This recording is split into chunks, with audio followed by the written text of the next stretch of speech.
A lot of people ask me, why did I film the encounter between the Spirit employee and the passenger at Fort Lauderdale Hollywood Airport on Tuesday, April the 9th, 2024.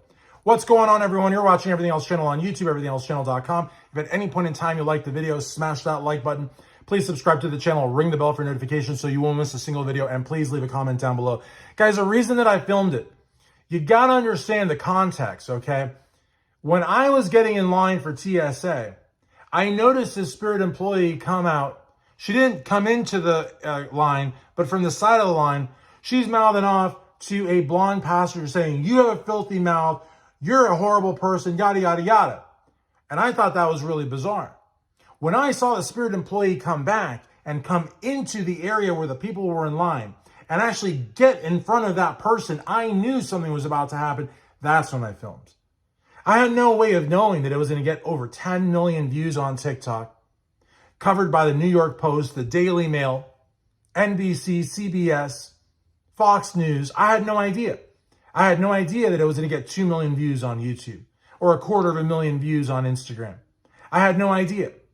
The reason I did it, though, was because if that passenger wasn't allowed to board, if that passenger lost her ticket, if that passenger was banned by the airline, if that passenger was put on a no-fly list, that video would be that passenger's only mode of defense. To date, I don't know if the woman got on the plane. I don't know what happened to her.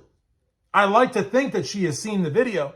I like to think that Spirit's seen the video. I mean, they've been tagged millions of times on various social media platforms. Am I going to get blackballed? Am I going to get blacklisted? Am I going to see some punishment because I was a whistleblower? Possibly.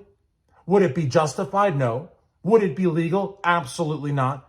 Would I take legal action? Well, I didn't go to school to be a plumber. I'm a lawyer. You bet your bottom dollar I would take legal action. The reality of the matter, though, is that I took the video to protect not just the passenger, but all passengers. And maybe to a certain extent, it may help the employee. I don't know. I don't think so. I think the employee was 100,000,000% in the wrong. It may help the employee in the sense that she said the word "to" after the expletive, and the passenger didn't deny it. So, it means probably the passenger said that to the employee to begin with. It means that the passenger probably started. Does it exonerate the worker? No. Does it justify her actions? No. Does it make her any less wrong? No. But does it at least mitigate it a little bit for her? Yes. The reality of the matter, though, is that if that passenger had not been able to board, been banned by the airline, been put on the no-fly list, had to buy another ticket, whatever, and she called Spirit Airlines 1-800 right there, or after arriving at her destination, it would have been her word against the employee's word, and she never would have seen anything out of it. No relief, no apology, no nothing.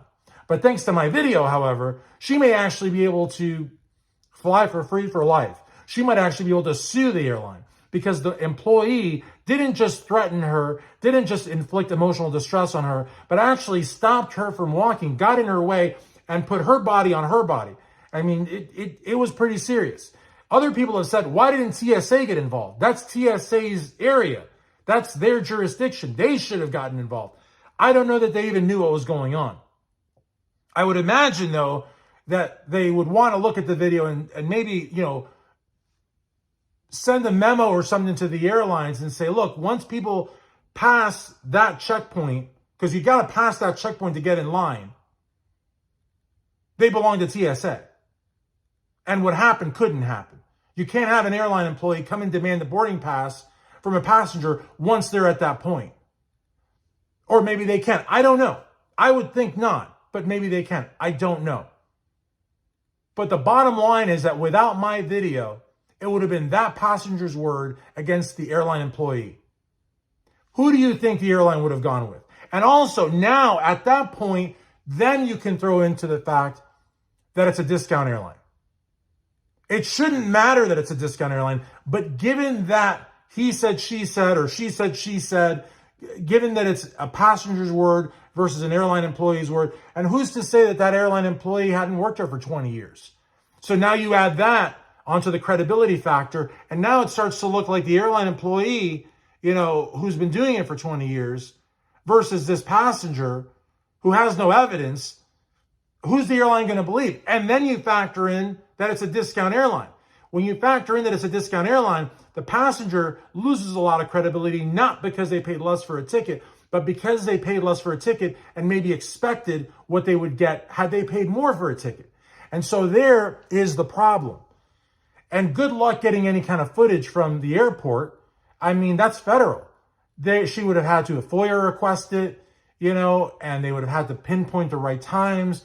Who knows if the cameras would have gotten that? The cameras probably wouldn't have gotten the audio. If they got the audio, could you imagine all of that just to get the airline to listen to her, to get her money back, or to get an apology for what the woman did to her, the airline employee woman did to her? It's just not going to happen. You're talking about things that require Freedom of Information Act requests, maybe a subpoena, a court order. Who knows? So when people say, oh, why did you take that video? You were just doing it for hits. First of all, I had no idea it was going to go viral. Nobody ever knows that something's going to go viral. My hope, in all honesty, was that the video got maybe 1,000 to 10,000 views, which is pretty standard with the videos that I get. The bigger videos I get 50,000. I would have been happy with 10,000 views, because 10,000 views meant maybe one publication, one TV station maybe would have seen it. Maybe an influencer would have seen it. But more than likely, the passenger would have been able to find it with a very cursory, basic search, and the airline would have been able to see it. Because if you get 1 to 10,000 views, let's say you get 7,500 views, you're going to get that airline tagged at least a good 200 or 300 times. And at that point, the airline's likely to see it. And if the airline's likely to see it, maybe one news outlet would see it. I knew that at least one news outlet was going to do something with it. Maybe repost it, maybe comment, something. I didn't know that, Fox and all its affiliates were going to run it, or that, NBC South Florida was going to run it and get 15,000 views in 4 hours. I didn't know that. I didn't know that my TikTok was going to get 10.8 million views today. It's probably over that today. It was 10.8 million last night. So the reality of the matter is I had no idea. And TikTok doesn't pay me a cent. I don't get a cent for that. And I didn't take it off of TikTok when I saw the views it was getting and say, well, let me put it on YouTube. I didn't do that. I'm not trying to make money off of it. I'm not trying to get subscribers off of it. But the more people that see it, the better, because that passenger, honestly, had it not been for that video, would have absolutely no means of recourse. None. Especially with a discount airline. Not because she paid less, but because she paid less and the airline would think that she expected more. Because that's the problem when you fly a discount airline. If you have not flown a discount airline before and you pay less and expect to get what you get with Delta, American, or United, you're going to be in for a rude awakening. Believe me. So in any event, that's why I took the video. That's why I filmed it. That's why you should do the same. Documenting is extremely important, but not just documenting and publishing. If you document it and you don't publish it, you might as well have not taken it.